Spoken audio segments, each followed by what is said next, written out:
Кичә районда мөхтәсиб сайлаулары узды. 4 елга срок белән район мөхтәсибе итеп кабат Айрат хәзрәт Әйюпов сайланды. Сайлауларга Татарстан Республикасы мөфтие Камил хәзрәт Сәмигуллин да килгән иде.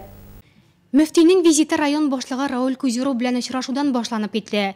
Очрашу барышында сүз райондагы дини вазгыять хакында барды. Соңрак кунаклар һәм районыбыз имам-хатиблары район мөхтәсибе сайлауларына җыелды. Беренче булып сүз алган Айрат хәзрәт Әйюпов 4 ел эчендә башкарылган эшләргә хисап тотты. Ул мәчетләрдә алып барылган ремонт эшләре, якын киләчәккә планнар турында сөйләде. Эшләнелгән эшләр байтак, әмма башкарыласылар да шактый әле.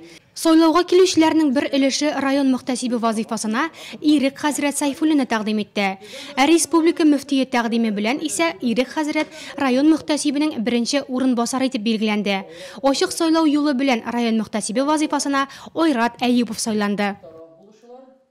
Әлбәттә, критика да булды, ансыз булмый да ул эшләгән кешенең ялгышлыклары да була, эшләгән кешенең инде аның яхшылыклары да була. Но ялгышлыкны критиканы кабул итеп, аның өстендә эшләү, ул инде кешенең ничек дип әйтәм, эчке дөньясын күрсәтә инде. Миңа шуңа күрә кемнәр дигән теләкләр, яхшы теләкләр теләделәр, кутладылар, бик зур рәхмәт. Кемнәр инде мине ялгышлыкларны күрсәтәләр да бик зур рәхмәт. Аларны төзәтербез, эшләрбез. Биредә үк мөхтәсибәт әгъзалары һәм ревизия комиссиясе сайланды. Мөхтәсибәттә социаль эшләрне киң җәелдерү мөһим.